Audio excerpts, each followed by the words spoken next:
Hello everyone and welcome back to my channel. Dear KSET aspirant 2025 KSET paper 1 unit 4 communication discuss ಮಾಡ್ತಾ ಇದ್ವಿ. So ಈ ಒಂದು ಕ್ಲಾಸಲ್ಲಿ ಅದನ್ನು ಕಂಟಿನ್ಯೂ ಮಾಡ್ತಾ ಹೋಗೋಣ. ಸೊ ಈ ಒಂದು ಕ್ಲಾಸು 6th ಸೀರೀಸ್ ಆಗಿರುತ್ತೆ ಅಲ್ವಾ, ಇದು 6th ಸೀರೀಸ್ ಆಗಿರುತ್ತೆ. ಸೊ ಯಾರೆಲ್ಲ ಕೆಸೆಟ್ ಸೀರಿಯಸ್ ಆಗಿ ವರ್ಕ್ ಮಾಡ್ತಾ ಇದ್ದೀರೋ ಸೊ ಸೀರೀಸ್ 1ಇಂದ ಕ್ಲಾಸಸನ್ನು ನೋಡ್ತಾ ಬರ್ರಿ. ಸೊ ಇದು ತುಂಬಾ ಯೂಸ್ಫುಲ್ ಆಗ್ತಕ್ಕಂತಹ ಕ್ಲಾಸಸ್ ಇದೆ. ಸೊ ಯಾರಿಗೆಲ್ಲ ನನ್ನ ಕ್ಲಾಸಸ್ ಇಷ್ಟ ಆಗ್ತಾಯಿದೇನೋ, ಯಾರೆಲ್ಲ ನನ್ನ ಚಾನಲನ್ನು ಸಬ್ಸ್ಕ್ರೈಬ್ ಆಗದೆ ನೋಡ್ತಾ ಇದ್ದೀರೋ so do subscribe my channel and click on the bell icon. Okay, ಇವತ್ತಿನ ಕ್ಲಾಸಲ್ಲಿ ನಾವು ಎಫೆಕ್ಟಿವ್ ಕಮ್ಯುನಿಕೇಷನನ್ನು ನೋಡ್ತಾ ಹೋಗೋಣ. ಅಂದರೆ ಒಂದು ಸಂವಹನ ಪರಿಣಾಮಕಾರಿಯಾಗಿ ಸಂವಹನ ಆಗಬೇಕು ಅಂದರೆ ಅಥವಾ ಎಫೆಕ್ಟಿವ್ ಆಗಬೇಕಂದ್ರೆ ಏನೆಲ್ಲ ತತ್ವಗಳಿದೆ ಅಂತ ನೋಡ್ತಾ ಹೋಗೋಣ. So effective communication is very important. ನಾನು ಮಾತಾಡ್ತಕ್ಕಂತಹ ಈ ಲ್ಯಾಂಗ್ವೇಜ್, ನಾನು ಮಾತಾಡ್ತಕ್ಕಂತಹ ಈ ಕಮ್ಯುನಿಕೇಷನ್ ಏನಿದೆಯಲ್ವ, ಇದು ಎಫೆಕ್ಟಿವ್ ಆಗಬೇಕು ಅಂದಾಗ ನಿಮ್ಮಿಂದ ಅದು ನಿಮಗೆ ಯೂಸ್ ಆಗಿರಬೇಕು, ನಿಮ್ಮಿಂದ ನಮಗೆ ಫೀಡ್ಬ್ಯಾಕ್ ಬರಬೇಕು. ಆದಾಗ ಮಾತ್ರ ಅದು ಒಂದು ಎಫೆಕ್ಟಿವ್ ಆಗಿರ್ತಕ್ಕಂತಹ ಕಮ್ಯುನಿಕೇಷನ್ ಅಂತ ಹೇಳಬಹುದು. ನೆಕ್ಸ್ಟು ಒಂದು ಎಫೆಕ್ಟಿವ್ ಕಮ್ಯುನಿಕೇಷನ್ ಆಗಬೇಕಾದ್ರೆ ಮೊದಲೇನಿರಬೇಕು, ಹೇಳುವವನಿಗೆ ಮೊದಲು ನಾಲೆಡ್ಜ್ ಇರಬೇಕು ಅಲ್ವಾ. ಆನಂತರ ಆ ಜ್ಞಾನ ಅಥವಾ ಆ ನಾಲೆಡ್ಜು ಹೇಗಿರ್ಬೇಕಂದ್ರೆ ಸ್ಪಷ್ಟವಾಗಿರಬೇಕು, ಸರಿಯಾದ ಭಾಷೆಯಲ್ಲಿ ಇರಬೇಕು ಅಲ್ವಾ, ಸರಿಯಾದ ಪದವನ್ನು ಉಪಯೋಗ ಮಾಡ್ಕೊಂಡಿರಬೇಕು. ಆ ಸರಿಯಾದ ಪದವನ್ನು ಉಪಯೋಗ ಮಾಡಿಕೊಂಡು ಹೇಳಿದಾಗ ಮಾತ್ರ ಅದಕ್ಕೊಂದು ಅರ್ಥ ಇರುತ್ತೆ, ಅದೊಂದು ಪರಿಣಾಮಕಾರಿ ಸಂವಹನ ಅಂತ ಅನ್ನಿಸ್ಕೊಳ್ಳುತ್ತೆ ಅಲ್ವಾ. ಸೊ ನಾವು ಡಿಸ್ಕಸ್ ಮಾಡ್ತಾ ಹೋಗೋಣ ಎಫೆಕ್ಟಿವ್ ಕಮ್ಯುನಿಕೇಷನ್ ಅಂದರೆ ಏನು ಅಂತ. ಎಫೆಕ್ಟಿವ್ ಕಮ್ಯುನಿಕೇಷನ್ ಅಲ್ವಾ, ಶಬ್ದ ಹಾಗೂ ಅಶಬ್ದಗಳನ್ನು ಅಂದರೆ ವರ್ಬಲ್ ಹಾಗೂ ನಾನ್ ವರ್ಬಲ್ಗಳನ್ನ ಉಪಯೋಗ ಮಾಡಿಕೊಂಡು ಮಾಡ್ತಕ್ಕಂತಹ ಈ ಕಮ್ಯುನಿಕೇಷನ್ಗೆ ನಾವು ಎಫೆಕ್ಟಿವ್ ಕಮ್ಯುನಿಕೇಷನ್ ಅಂತ ಹೇಳ್ತೀವಿ. ಸ್ಪಷ್ಟವಾಗಿ ಮಾಹಿತಿಯನ್ನು ವ್ಯಕ್ತಪಡಿಸುವುದಕ್ಕೆ ನೋಡಿ, ಇಲ್ಲಿ ಶಬ್ದ ಹಾಗೂ ಅಶಬ್ದ, ಈಗ ಇಲ್ಲಿ ವರ್ಬಲ್ ಆ್ಯಂಡ್ ನಾನ್ ವರ್ಬಲ್ ಅಂತ ಹೇಳಿದೆ. ಸೊ ಮಾಹಿತಿ ಅಥವಾ ಮಾತಿನ ಮೂಲಕ ನಾನು ಹೇಳ್ತಕ್ಕಂತಹ ಈ ವಿಚಾರ ಏನಿದೆ ಅಲ್ವಾ, ಇದು ಶಾಬ್ದಿಕವಾದದ್ದು ಅಲ್ವಾ. ಅಶಾಬ್ದಿಕ ಅಂದರೆ ಏನಂದರೆ ನಾವು ಅಂದರೆ ಶಬ್ದಗಳ ಮೂಲಕ ನಾವು ಕಮ್ಯುನಿಕೇಷನ್ ಮಾಡೋದನ್ನು ಬಿಟ್ಟು ಕೇವಲ ಈ ಗ್ರಾಫ್ಗಳ ಮೂಲಕ, ಸನ್ನೆಗಳ ಮೂಲಕ ಮಾಡ್ತಕ್ಕಂತಹ ಕಮ್ಯುನಿಕೇಷನ್ಗೆ ನಾವು ಅಶಾಬ್ದಿಕ ಕಮ್ಯುನಿಕೇಷನ್ ಅಂತ ಹೇಳ್ತೀವಿ. ಸೊ ಲಾಸ್ಟ್ ಕ್ಲಾಸಲ್ಲಿ ಶಾಬ್ದಿಕ ಮತ್ತು ಅಶಾಬ್ದಿಕ ಸಂವಹನವನ್ನು ಡಿಸ್ಕಸ್ ಮಾಡಿದ್ದೀನಿ. ಸೊ ಯಾರೆಲ್ಲ ಈ ಕ್ಲಾಸನ್ನು ಫಸ್ಟ್ ಟೈಮ್ ನೋಡ್ತಾ ಇದ್ದೀರೋ ಸೊ ಸೀರೀಸ್ 1ಇಂದ ಸ್ಟಾರ್ಟ್ ಮಾಡಿ ಕಮ್ಯುನಿಕೇಷನ್ ಪೇಪರ್ ನಿಮಗೆ ಕಂಪ್ಲೀಟಾಗಿ ಅರ್ಥ ಆಗ್ತದೆ. ಓಕೆನಾ. ಈ ಕಮ್ಯುನಿಕೇಷನ್ ಎಫೆಕ್ಟಿವ್ ಆಗಬೇಕಂದ್ರೆ ಈ ಶಾಬ್ದಿಕ ಮತ್ತು ಅಶಾಬ್ದಿಕಗಳನ್ನು ಉಪಯೋಗ ಮಾಡಿಕೊಂಡು ಸ್ಪಷ್ಟವಾಗಿ ಮಾಹಿತಿಯನ್ನು ವ್ಯಕ್ತಪಡಿಸುವುದಕ್ಕೆ ನೋಡಿ, ಶಾಬ್ದಿಕ ಮತ್ತು ಅಶಾಬ್ದಿಕವನ್ನು ಉಪಯೋಗ ಮಾಡಿಕೊಂಡು ಸ್ಪಷ್ಟವಾಗಿ ಮಾಹಿತಿಯನ್ನು ವ್ಯಕ್ತಪಡಿಸೋದಕ್ಕೆ ಪರಿಣಾಮಕಾರಿ ಸಂವಹನ ಅಂತ ಕರಿತೀವಿ ಅಲ್ವಾ. ನೆಕ್ಸ್ಟು ಈ ಮಾಹಿತಿ ಇರ್ಬೋದು, ಈ ಮಾಹಿತಿ ವಿಷಯವನ್ನು ವ್ಯವಸ್ಥಿತವಾಗಿ ಉದ್ದೇಶಪೂರ್ವಕವಾಗಿ ಹೇಳಿ ಆ ಮಾಹಿತಿಯನ್ನು ಕೇಳುಗನಿಗೆ ಸರಿಯಾಗಿ ಸಕಾರಾತ್ಮಕವಾಗಿ ತಿಳಿಸ್ತಕ್ಕಂಥದ್ದು. ಅಂದರೆ ನಾವು ಒಂದು ಕಮ್ಯುನಿಕೇಷನ್ ಮಾಡ್ತಾ ಇದ್ದೀವಿ ಅಂದಾಗ ಅದು ಕೇಳುಗನಿಗೆ ಅಲ್ವಾ, ಆ ಲಿಸ್ನರ್ಗೆ ಸಕಾರಾತ್ಮಕ ಮನೋಭಾವನೆಯನ್ನು ಮೂಡಿಸ್ತಕ್ಕಂತಹ ಒಂದು ಕಮ್ಯುನಿಕೇಷನ್ನು ನಮ್ಮದಾಗಿರಬೇಕು ಅಲ್ವಾ. ಆ ಕಮ್ಯುನಿಕೇಟರ್ನಿಂದ ಅಭಿಪ್ರಾಯ ಪಡೆಯುವಂಥ ಏನು ಕಮ್ಯುನಿಕೇಷನ್ ನಡೆದ ನಂತರ ಆ ಫೀಡ್ಬ್ಯಾಕ್ ಅಂತ ಬರುತ್ತೆ ಅಲ್ವಾ. ಫೀಡ್ಬ್ಯಾಕ್ ಈಸ್ ಕಮ್ಯುನಿಕೇಷನ್ ಪ್ರೋಸೆಸ್ಸಲ್ಲಿ ನಾವು ಫೀಡ್ಬ್ಯಾಕ್ ಈಸ್ ವೆರಿ ಇಂಪಾರ್ಟೆಂಟ್. ಯಾಕೆಂದರೆ ಲಾಸ್ಟಲ್ಲಿ ನಮಗೆ ಕ್ವಶನ್ ಯಾವ ರೀತಿ ಬಂದಿದೆ ಅಂದರೆ, ಒಂದು ಕಮ್ಯುನಿಕೇಷನ್ ಪ್ರೋಸೆಸ್ ಕಂಪ್ಲೀಟ್ ಆಗಬೇಕಾದ್ರೆ ಅಂದರೆ ಒಂದು ಕಮ್ಯುನಿಕೇಷನ್ ಪ್ರೋಸೆಸ್ ಸಂಪೂರ್ಣ ಆಗೋದು ಯಾವಾಗ ಅಂತ ಕೇಳಿದರೆ ಅದು ಫೀಡ್ಬ್ಯಾಕ್ ಬಂದಾಗ ಮಾತ್ರ ಅಲ್ವಾ. ಸೊ ಆ ಅಭಿಪ್ರಾಯ, ಆ ಫೀಡ್ಬ್ಯಾಕ್ ಅನ್ನೋದು ಸಹ ಕಮ್ಯುನಿಕೇಷನಲ್ಲಿ ತುಂಬಾ ಇಂಪಾರ್ಟೆಂಟ್ ಆಗುತ್ತೆ. ಈ ಅಭಿಪ್ರಾಯ ಪಡೆಯುವಂಥ ಪ್ರಕ್ರಿಯೆಗೆ ನಾವು ಪರಿಣಾಮಕಾರಿ ಸಂವಹನ ಅಂತ ಕರಿತೀವಿ. ಸೊ ಟೋಟಲಿ ಹೇಳಬೇಕು ಅಂದರೆ ಒಂದು ಕಮ್ಯುನಿಕೇಷನ್ ಎಫೆಕ್ಟಿವ್ ಆಗಬೇಕಂದ್ರೆ ಏನಿರಬೇಕು, ಸುಸಂಬದ್ಧವಾದ ವ್ಯಾಕರಣ ಇರಬೇಕು, ಆ ಕಮ್ಯುನಿಕೇಟ್ ಮಾಡ್ತಕ್ಕಂತಹ ವ್ಯಕ್ತಿಯಲ್ಲಿ ತುಂಬ ನಾಲೆಡ್ಜ್ ಇರಬೇಕು ಅಲ್ವಾ. ಆ ನಾಲೆಡ್ಜನ್ನು ಯಾವ ರೀತಿ ಸ್ಪಷ್ಟವಾಗಿ ಸರಿಯಾದ ಭಾಷೆಯಲ್ಲಿ ಅಲ್ವಾ, ಸರಿಯಾದ ಪದಗಳನ್ನ ಉಪಯೋಗ ಮಾಡಿಕೊಂಡು ಲಿಮಿಟೆಡ್ ಆಗಿರ್ತಕ್ಕಂಥ ಆ ಸಮಯದಲ್ಲಿ ವ್ಯಕ್ತಪಡಿಸ್ತಕ್ಕಂತಹ ರೀತಿಯಲ್ಲಿರಬೇಕು. ನೆಕ್ಸ್ಟು ಅದು ಕೇಳುಗನಿಗೆ ಅಥವಾ ಲಿಸ್ನರ್ ಅಂತ ಕರಿತೀವಲ್ಲ, ಆ ಲಿಸ್ನರ್ಗೆ ಸಕಾರಾತ್ಮಕವಾಗಿರ್ತಕ್ಕಂತಹ ಭಾವನೆಯನ್ನು ಬೆಳೆಸ್ತಕ್ಕಂತಹ ರೀತಿಯಲ್ಲಿ ಆ ಕಮ್ಯುನಿಕೇಷನ್ ಇರಬೇಕು ಅಂತ ಹೇಳ್ತಾರೆ ಅಲ್ವಾ. ನೆಕ್ಸ್ಟು ಒಂದು ಸಂಪೂರ್ಣವಾಗಿ ಎಫೆಕ್ಟಿವ್ ಕಮ್ಯುನಿಕೇಷನ್ ಆಗಬೇಕಂದ್ರೆ ಫೀಡ್ಬ್ಯಾಕ್ ಆಲ್ಸೋ ವೆರಿ ಇಂಪಾರ್ಟೆಂಟ್. ಪರಿಣಾಮಕಾರಿ ಸಂವಹನ ನಡೆಯಲು ಸಾಂಸ್ಕೃತಿಕ ತಿಳುವಳಿಕೆ ತುಂಬಾ ಅವಶ್ಯಕತೆ ಇದೆ ಅಲ್ವಾ.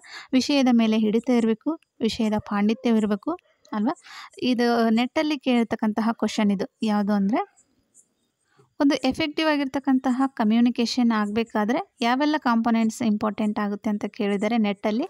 ಸೊ ಒಂದು ಎಫೆಕ್ಟಿವ್ ಕಮ್ಯುನಿಕೇಷನ್ ಆಗಬೇಕಂದ್ರೆ ಫಸ್ಟು ಸಬ್ಜೆಕ್ಟ್ ನಾಲೆಡ್ಜ್ ಇರಬೇಕು ಅಲ್ವಾ, ಆ ವಿಷಯ ಜ್ಞಾನ ಇರಬೇಕು. Next consistence in teaching. Next language command ಅಲ್ವಾ, ಆ ಭಾಷೆಯ ಪಾಂಡಿತ್ಯ ಹೊಂದಿರಬೇಕು, ಆ ವಿಷಯ ಮೇಲೆ ಹಿಡಿತ ಇರಬೇಕು ಅಲ್ವಾ, ಆ ಭಾಷೆಯಲ್ಲಿ ಸ್ಪಷ್ಟತೆ ಇರಬೇಕು. ಅಧ್ಯಾಪನದಲ್ಲಿ ಸತ್ಯತೆ, ಇಲ್ಲಿ ನೋಡಿ it is also very important. ಅಧ್ಯಾಪನದಲ್ಲಿ ಸತ್ಯತೆ ಇರಬೇಕು. ಆ್ಯಸ್ ಅ ಕ್ಲಾಸ್ ರೂಮಲ್ಲಿ ನಾನು ಆ್ಯಸ್ ಅ ಟೀಚರಾಗಿ ಟೀಚ್ ಮಾಡ್ತಾ ಇರಬೇಕಾದ್ರೆ ನನಗೆ ಆಗಿರ್ತಕ್ಕಂತಹ ಅನುಭವಗಳನ್ನು, ಸತ್ಯಾಸತ್ಯತೆಗಳನ್ನು ಅದು ನಾವು ಟ್ರುತ್ಫುಲ್ಲಾಗಿ ಮಕ್ಕಳಲ್ಲಿ ನಮ್ಮ ಅನುಭವಗಳನ್ನು ಏನು ಸುಸಂಬದ್ಧವಾಗಿ ವ್ಯಕ್ತಪಡಿಸಿದಾಗ ಮಾತ್ರ ನಮ್ಮಲ್ಲಿ ಒಂದು ಒಳ್ಳೆಯ ಎಫೆಕ್ಟಿವ್ ಆಗಿರ್ತಕ್ಕಂತಹ ಕಮ್ಯುನಿಕೇಷನ್ ನಡೀತಾ ಇದೆ. ಈ ಥರದ ಗುಣಲಕ್ಷಣಗಳು ಇದ್ದರೆ ತರಗತಿ ಸಂವಹನ ಪರಿಣಾಮಕಾರಿಯಾಗುತ್ತೆ ಅಂತ ಹೇಳ್ಬೋದು. ಸೊ ನೆಕ್ಸ್ಟ್ ಏನಾಗುತ್ತೆ, ಪರಿಣಾಮಕಾರಿ ಸಂವಹನ ಆಗಬೇಕು ಅಂದರೆ, ಅದು ಎಫೆಕ್ಟಿವ್ ಕಮ್ಯುನಿಕೇಷನ್ ಆಗಬೇಕು ಅಂದರೆ ಏನು 7 C's of communication also very important ಅಲ್ವಾ. 7 C's ಆಫ್ ಕಮ್ಯುನಿಕೇಷನ್ ಅಂದರೆ 7 Cಗಳನ್ನು ಹೊಂದಿರತಕ್ಕಂತಹ ಕಮ್ಯುನಿಕೇಷನ್. ಅಂದರೆ ಈ 7 C's ಆಫ್ ಕಮ್ಯುನಿಕೇಷನ್ ಅಂದರೆ ಸ್ಪಷ್ಟ, ಸಂಕ್ಷಿಪ್ತ ಮತ್ತು ಪರಿಣಾಮಕಾರಿ ಸಂವಹನವನ್ನು ಖಚಿತಪಡಿಸಿಕೊಳ್ಬೇಕಂದ್ರೆ, ಖಚಿತಪಡಿಸಿಕೊಳ್ಳಿಕ್ಕೆ ಅಂತಲೇ ವಿನ್ಯಾಸಗೊಳಿಸಲಾಗಿರ್ತಕ್ಕಂತಹ ತತ್ವಗಳು ಅಂದರೆ ಇವು 7 C's ಅಲ್ವಾ. ಈ ತತ್ವಗಳನ್ನು ಲಿಖಿತ ಮತ್ತು ಮೌಖಿಕ ಸಂವಹನದಲ್ಲಿ, ವಿಶೇಷವಾಗಿ ವ್ಯವಹಾರ ಮತ್ತು ಶಿಕ್ಷಣ ಮಾಧ್ಯಮಗಳಲ್ಲಿ ವ್ಯಾಪಕವಾಗಿ ನಾವು ಬಳಸ್ತಾ ಹೋಗ್ತೀವಿ ಅಲ್ಲ. ಯಾವುದನ್ನು? 7 C's ಆಫ್ ಕಮ್ಯುನಿಕೇಷನನ್ನು ಅಲ್ವಾ. 7 C's ಆಫ್ ಕಮ್ಯುನಿಕೇಷನ್ ಅಂತ ಯಾವೆಲ್ಲ ನೋಡ್ತಾ ಹೋಗೋಣ. ಸೊ ಫಸ್ಟು ಕ್ಲಾರಿಟಿ ಅಲ್ವಾ. ನಾವು ಮಾತನಾಡ್ತಕ್ಕಂತಹ ಕಮ್ಯುನಿಕೇಷನಲ್ಲಿ ಏನಿರಬೇಕು ಅಂದರೆ ಕ್ಲಾರಿಟಿ ಇರಬೇಕು. ನಾವು ಯಾವುದೇ ಒಂದು ವಿಚಾರವನ್ನು ಹಂಚ್ಕೊಳ್ತಾ ಇದ್ದೀವಿ ಅಂದಾಗ ನಮ್ಮಲ್ಲಿ ಒಂದು ಕ್ಲಾರಿಟಿ ಇರಬೇಕು. ಸಂದೇಶದ ಬಗ್ಗೆ ಸ್ಪಷ್ಟವಾಗಿರಬೇಕು. ಪರಭಾಷೆ ಅಥವಾ ಅಸ್ಪಷ್ಟ ಪದಗಳನ್ನು ನಿಲ್ಲಿಸಬೇಕು ಅಲ್ವಾ. ಸರಳ ಮತ್ತು ನೇರ ಭಾಷೆಯಲ್ಲಿ ಮಾತಾಡ್ತಾ ಹೋಗಬೇಕು. ಆಗ ಮಾತ್ರ ನಾವು ಮಾತಾಡ್ತಕ್ಕಂತಹ ಕಮ್ಯುನಿಕೇಷನ್ಗೆ ಒಂದು ಕ್ಲಾರಿಟಿ ಸಿಗ್ತಾ ಹೋಗುತ್ತೆ. ನೆಕ್ಸ್ಟ್ ಸೆಕೆಂಡ್ ಸಂಕ್ಷಿಪ್ತತೆ, ಕನ್ಸೈಸ್ ಅಂತ ಕರಿತೀವಿ ಅಲ್ವಾ. ಈ ಕನ್ಸೈಸ್ ಅಂದರೆ ನಮ್ಮ ಸಂದೇಶ ಅಥವಾ ಆ್ಯಸ್ ಅ ಕಮ್ಯುನಿಕೇಟರ್ ಆಗಿ ನಾವು ಸಂಕ್ಷಿಪ್ತವಾಗಿ ಮತ್ತು ವಿಷಯಕ್ಕೆ ತಕ್ಕಂತೆ ನಾವು ಕಮ್ಯುನಿಕೇಟ್ ಮಾಡಬೇಕಾಗುತ್ತೆ. ಕೆಲವೊಂದಷ್ಟು ಭಾಷಣಕಾರರು ಏನು ಮಾಡ್ತಾರೆ, ಭಾಷಣ ಮಾಡುವಾಗ ಅಥವಾ ಕೆಲವೊಂದು ಶಿಕ್ಷಕರು ಎಜುಕೇಷನ್ ಸೆಕ್ಟರಲ್ಲಿ ಶಿಕ್ಷಕರು ವಿದ್ಯಾರ್ಥಿಗಳಿಗೆ ಟೀಚ್ ಮಾಡುವಾಗ ಅಲ್ವಾ, ಕನ್ಸೈಸ್ ಅಂದರೆ ಸಂಕ್ಷಿಪ್ತವಾಗಿ ಏನು ವಿಚಾರ ಇದೆಯೋ ಅಷ್ಟನ್ನು ಸಂಕ್ಷಿಪ್ತವಾಗಿ ಹೇಳ್ತಾ ಹೋಗೋದು. ಇತ್ತೀಚೆಗೆ ಏನಾಗ್ತಾ ಇದೆ ಅಂದರೆ ತರಗತಿಯಲ್ಲಿ ಶಿಕ್ಷಕ ತನಗೆ ಆಗಿರ್ತಕ್ಕಂತಹ ಅನುಭವಗಳನ್ನು ಮಕ್ಕಳಿಗೆ ಎಷ್ಟು ಬೇಕೋ ಅಷ್ಟು, ಅಥವಾ ಆ ಟಾಪಿಕ್ ಏನಿದೆಯೋ ಅದನ್ನು ಬಿಟ್ಟು ತನಗೆ ಆಗಿರ್ತಕ್ಕಂಥ ಅನಗತ್ಯವಾದ ವಿಚಾರಗಳನ್ನು, ತನಗಾಗಿರ್ತಕ್ಕಂತಹ ಸ್ವತಃ ಅನುಭವಗಳನ್ನು ಅನ್ನೆಸೆಸರಿಯಾಗಿ ಹೇಳ್ತಾ ಹೋಗೋದು. ಸೊ ಇವ್ಯಾವುದು ಇವು ಏನಕ್ಕೆ ಅಪ್ಪ ಅಂದರೆ ಇದು ಒಂದು ಎಫೆಕ್ಟಿವ್ ಕಮ್ಯುನಿಕೇಷನ್ ಅಂತ ಅನ್ನಿಸ್ಕೊಳ್ಳಲ್ಲ ಅಲ್ವಾ. ಅನಗತ್ಯ ಪದಗಳನ್ನು ಉಪಯೋಗ ಮಾಡೋದಿರ್ಬೋದು, ಪದೇ ಪದೇ ಒಂದು ವರ್ಡನ್ನು ಪದೇ ಪದೇ ಫ್ರೀಕ್ವೆಂಟಾಗಿ ಅದನ್ನು ಯೂಸ್ ಮಾಡ್ತಕ್ಕಂತಹ ರೀತಿ ಇರ್ಬೋದು, ಅದ್ಯಾವುದು ಎಫೆಕ್ಟಿವ್ ಅಂತ ಅನಿಸಲ್ಲ. ಸೊ ನಾವು ಪುನರಾವರ್ತನೆ ಶಬ್ದಗಳನ್ನು ನಿಲ್ಲಿಸಬೇಕು, ಅನಗತ್ಯ ಪದಗಳನ್ನು ನಿಲ್ಲಿಸಬೇಕು. ನಮಗೆ ಸಂಕ್ಷಿಪ್ತವಾಗಿ ಮಕ್ಕಳಿಗೆ ಏನು ಹೇಳಬೇಕು ಅದಷ್ಟನ್ನು ಮಾತ್ರ ಹೇಳ್ತಾ ಹೋಗೋದಕ್ಕೆ ನಾವು ಕನ್ಸೈಸ್ ಅಂತ ಕರಿತೀವಿ. ಆಗ ಹೇಳಿದಾಗ ಮಾತ್ರ ನಮಗೆ ಒಂದು ಕಂಪ್ಲೀಟ್ ಆಗಿರ್ತಕ್ಕಂಥ ಎಫೆಕ್ಟಿವ್ ಕಮ್ಯುನಿಕೇಷನ್ ಆಗುತ್ತೆ ಅಂತ ಹೇಳ್ಬೋದು. ನೆಕ್ಸ್ಟು ಇಲ್ಲಿ ಸ್ಪಷ್ಟತೆ ಅಂತ ಹೇಳಿ, ಇದು ಕಾಂಕ್ರೀಟ್ ಅನ್ನೋದು ಸ್ಪಷ್ಟತೆ ಆಗಬೇಕಿತ್ತು, ಸ್ವಲ್ಪ ಇಲ್ಲಿ ಮಿಸ್ಟೇಕ್ ಆಗಿದೆ. ನೆಕ್ಸ್ಟು ಸ್ಪಷ್ಟತೆ ಅಂದರೆ ಏನು, ಒಂದು ನಿರ್ದಿಷ್ಟ ಸಂಗತಿ ಮತ್ತು ಅಂಕಿಗಳನ್ನು ಬಳಸ್ಕೊಂಡು ನಮ್ಮ ಸಂದೇಶವನ್ನು ಬೆಂಬಲಿಸ್ತಕ್ಕಂತಹ, ಅಂದರೆ ನಾವು ಹೇಳ್ತಕ್ಕಂತಹ ಆ ಕಮ್ಯುನಿಕೇಷನ್ ಇರ್ಬೋದು ಅಥವಾ ನಾವು ಹೇಳ್ತಕ್ಕಂಥ ಆ ಸಬ್ಜೆಕ್ಟ್ ಮ್ಯಾಟರ್ ಏನಿದೆ ಅಲ್ವಾ, ಸೊ ಅದನ್ನು ಸ್ಪಷ್ಟವಾಗಿ ಅಲ್ವಾ, ಸ್ಪಷ್ಟವಾಗಿ ಕಾಂಕ್ರೀಟ್ ಅಂದರೆ ಈ ಸ್ಪಷ್ಟವಾಗಿ ಹೇಳ್ತಕ್ಕಂಥ ರೀತಿ, ನಾವು ಹೇಳುವಂತಹ ರೀತಿಯಲ್ಲೇ ನಾವು ಎದುರಾಳಿ ಅಥವಾ ಈ ಲಿಸನರ್ನ ಮನವನ್ನು ಪರಿವರ್ತನೆ ಮಾಡ್ತಕ್ಕಂತಹ ರೀತಿಯಲ್ಲಿ ನಮ್ಮ ಮಾಹಿತಿ ಅಥವಾ ನಮ್ಮ ಕಮ್ಯುನಿಕೇಷನ್ ಇರಬೇಕು ಅಂತ ಹೇಳ್ತಾರೆ. ನೆಕ್ಸ್ಟು ಸರಿಯಾದ ಅಂದರೆ ಕರೆಕ್ಟ್ನೆಸ್ ಇರಬೇಕು. ಕರೆಕ್ಟ್ನೆಸ್ ಅಂದರೆ ಸರಿಯಾದ ವ್ಯಾಕರಣ, ಕಾಗುಣಿತ ಮತ್ತು ವಿರಾಮ ಚಿಹ್ನೆಗಳನ್ನು ಬಳಸಿರಬೇಕು ಅಲ್ವಾ. ಮಾಹಿತಿಯು ನಿಖರ ಮತ್ತು ಸೂಕ್ತವಾಗಿರಬೇಕಂತ ಹೇಳ್ತಾರೆ. ಅಂದರೆ ನಾವು ಕೊಡ್ತಕ್ಕಂತಹ ಆ ಕಮ್ಯುನಿಕೇಷನದಲ್ಲಿರ್ತಕ್ಕಂತಹ ಮಾಹಿತಿ ನಿಖರವಾಗಿರಬೇಕು, ಸೂಕ್ತವಾಗಿರಬೇಕು, ಕರೆಕ್ಟಾಗಿರಬೇಕು. ನಾವೇನು ಹೇಳಬೇಕಂತ ಹೊರಟಿದ್ದೀವೋ ಅದು ವ್ಯಾಕರಣಬದ್ಧವಾಗಿರಬೇಕು. ನಾವು ಯಾವುದೇ ಒಂದು ಲ್ಯಾಂಗ್ವೇಜ್ ಪಾಠನೋ ಪದ್ಯನ ಓದಿಸ್ತಾ ಇರಬೇಕಾದ್ರೆ ಅಲ್ಲಿ ಕಾಮ ಇದೆ, ಫುಲ್ ಸ್ಟಾಪ್ ಬರುತ್ತೆ ಅಲ್ವಾ. ನೆಕ್ಸ್ಟು ಈ ಭಾವಸೂಚಕ ಚಿಹ್ನೆಗಳೆಲ್ಲ ಬರುತ್ತೆ. ಸೊ ಅಲ್ಲಿ ಹೇಗೆ ಹಿಡಿದು ಮಾತನಾಡಬೇಕು ಅನ್ನೋದು ಸಹ ನಮಗೆ ತಿಳಿದಿರಬೇಕು ಆ್ಯಸ್ ಎ ಕಮ್ಯುನಿಕೇಟರ್ ಆಗಿ. ಸೊ ಇವಿಷ್ಟು ವಿಚಾರಗಳು ತಿಳಿದಾಗ ಮಾತ್ರ ಅದೊಂದು ಎಫೆಕ್ಟಿವ್ ಕಮ್ಯುನಿಕೇಷನ್ ಆಗುತ್ತೆ ಅಂತ ಹೇಳ್ತಾರೆ. ನೆಕ್ಸ್ಟು ಕೋಹೆರೆಂಟ್ ಅಂದರೆ ಇಲ್ಲಿ ಸುಸಂಬದ್ಧ.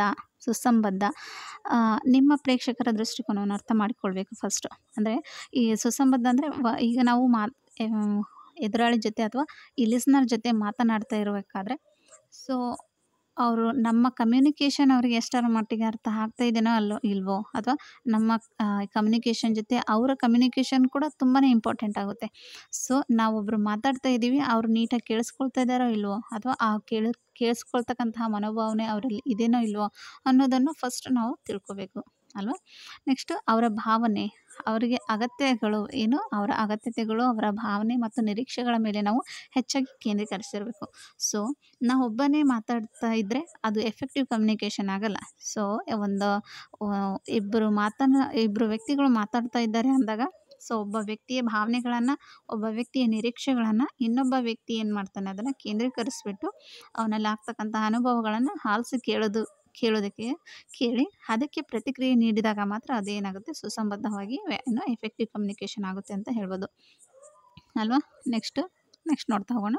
ಸಂಪೂರ್ಣತೆ, ಕಂಪ್ಲೀಟ್ನೆಸ್ ಯಾವಾಗ ಆಗುತ್ತಪ್ಪ ಕಮ್ಯುನಿಕೇಷನಲ್ಲಿ ಅಂದಾಗ, ಎಲ್ಲ ಅಗತ್ಯ ಮಾಹಿತಿಯನ್ನು ಒದಗಿಸಿ, ಎಲ್ಲ ಸುಸಂಬದ್ಧ ಪ್ರಶ್ನೆಗಳಿಗೆ ಉತ್ತರಿಸಿ ಅಲ್ವಾ.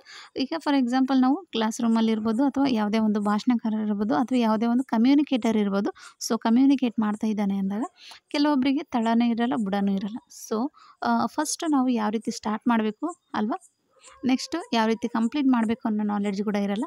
ಸೊ ಆ ಥರ ನಾವು ಕಮ್ಯುನಿಕೇಟ್ ಮಾಡಿದರೆ that is not a effective communication ಅಲ್ವಾ. ಸೊ ನಾವು ಏನನ್ನು ಹೇಳಬೇಕು, ಸ್ಪಷ್ಟವಾಗಿ ನಾವು ಏನನ್ನು ಹೇಳಬೇಕು ಪೀಠಿಕೆಯಲ್ಲಿ, ಓಕೆ.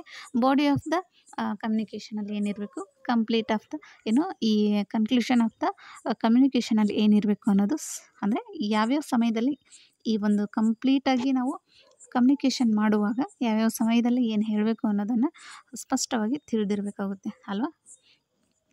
ನೆಕ್ಸ್ಟು ಲಾಸ್ಟು ಸೌಜನ್ಯ ಅಂದರೆ ಕರ್ಟಸಿ ಅಂತ ಹೇಳ್ತೀವಿ. ಸೊ ಗೌರವಯುತ ಮತ್ತು ಸಭ್ಯರಾಗಿ ಅಲ್ವಾ. ಸೊ ಕಠಿಣ ಮತ್ತು ಅಸಭ್ಯ ಭಾಷೆಗಳನ್ನು ತಪ್ಪಿಸ್ತಕ್ಕಂಥ ಕೆಲಸ ಯಾರೆಲ್ಲ ಆಗಬೇಕಂದ್ರೆ ಆ ಕಮ್ಯುನಿಕೇಟರಲ್ಲಿ ಆಗಬೇಕು. ನಾವು ಮಾತನಾಡ್ತಕ್ಕಂತಹ ಭಾಷೆ ಯಾವಾಗಲೂ ಸುಸಂಬದ್ಧ, ವ್ಯಾಕರಣಬದ್ಧವಾಗಿರಬೇಕು. ಕರ್ಟಸಿ ಇರಬೇಕು. ಕರ್ಟಸಿ ಅಂದರೆ ಸೌಜನ್ಯವಾಗಿರಬೇಕು. ಯಾರಾದರೂ ನಾವು ಗೌರವಯುತವಾಗಿ ಮಾತನಾಡ್ತಕ್ಕಂತಹ ರೀತಿ ಇರ್ಬೋದು ಅಲ್ವಾ. ಅದರಿಂದ ನಾವು ಮಾತನಾಡ್ತಕ್ಕಂಥ ರೀತಿಯಲ್ಲಿ ನಮ್ಮ ಮಾತುಗಳನ್ನು ಕೇಳ್ತಕ್ಕಂತಹವರ ಮನಸ್ಸಿನಲ್ಲಿ ಅಲ್ವಾ ಒಂದು ಸಕಾರಾತ್ಮಕ ಭಾವನೆಯನ್ನು ತೋರಿಸ್ತಕ್ಕಂಥ, ಆ ಸಕಾರಾತ್ಮಕ ಭಾವನೆಯನ್ನು ಬೆಳೆಸ್ತಕ್ಕಂತಹ ಕೆಲಸ ಯಾರು ಮಾಡಬೇಕಂದ್ರೆ ಆ ಕಮ್ಯುನಿಕೇಟರ್ ಮಾಡಬೇಕು. ಸೊ ಇದ್ದಾಗ ಮಾತ್ರ ಅದೊಂದು ಎಫೆಕ್ಟಿವ್ ಕಮ್ಯುನಿಕೇಷನ್ ಆಗುತ್ತೆ ಅಂತ ನಾವು 7 C's ಆಫ್ ಕಮ್ಯುನಿಕೇಷನಲ್ಲಿ ನೋಡ್ತಾ ಹೋದ್ವಿ. ಸೊ 7 C's ಆಫ್ ಕಮ್ಯುನಿಕೇಷನ್ ಮತ್ತು ಎಫೆಕ್ಟಿವ್ ಕಮ್ಯುನಿಕೇಷನಲ್ಲಿ ತುಂಬ ಸಲ ನಮಗೆ ಅಪ್ಲೈಡ್ ಆಗಿ ಕೆಸೆಟ್ಗೆ ಮತ್ತು ನೆಟ್ಟಿಗೆ ಬಂದಿರತಕ್ಕಂಥ ಕ್ವಶನ್ ಇವೆ ಅಲ್ವಾ. ಸೊ ಇದಿಷ್ಟು ಇವತ್ತಿನ ಕ್ಲಾಸ್ ಆಗಿರುತ್ತೆ. ಸೊ ಎಫೆಕ್ಟಿವ್ ಆಗಿ ನಾವು ಕಮ್ಯುನಿಕೇಷನ್ ಮಾಡೋದಕ್ಕೆ ಯಾವೆಲ್ಲ ತತ್ವಗಳು ಬೇಕಾಗ್ತವೆ ಅಂತ ತಿಳಿತಾ ಹೋಗಿದ್ವಿ. ಸೊ ಯಾರಿಗೆಲ್ಲ ನನ್ನ ಕ್ಲಾಸಸ್ ಇಷ್ಟ ಆಗ್ತಾಯಿದ್ದೀನೋ so do subscribe my channel. And ಯಾರಿಗಾದರೂ ಈ ಕ್ಲಾಸ್ ಬಗ್ಗೆ ಡೌಟ್ ಇದ್ದರೆ ಸೊ ನನಗೆ ಕಮೆಂಟ್ ಮೂಲಕ ತಿಳಿಸ್ತಾ ಬನ್ನಿ. ನೆಕ್ಸ್ಟು ನಾನು ಮಾಡಿರ್ತಕ್ಕಂಥ ಎಲ್ಲ ಕ್ಲಾಸಸ್ ಈ ಕೆಸೆಟ್ಟದ ಕಮ್ಯುನಿಕೇಷನ್ ಸೀರೀಸನ್ನು ಡೇ 1 ಅಥವಾ ಕ್ಲಾಸ್ 1ಇಂದ ನೋಡ್ತಾ ಬನ್ನಿ. ಆಗ ನಿಮಗೆ ಕಂಪ್ಲೀಟಾಗಿ ಒಂದು ನಾಲೆಡ್ಜ್ ಈ ಕಮ್ಯುನಿಕೇಷನದ ಮೇಲೆ ಬರ್ತಾ ಹೋಗುತ್ತೆ ಅಲ್ವಾ. So this is all about today's class and thank you so much.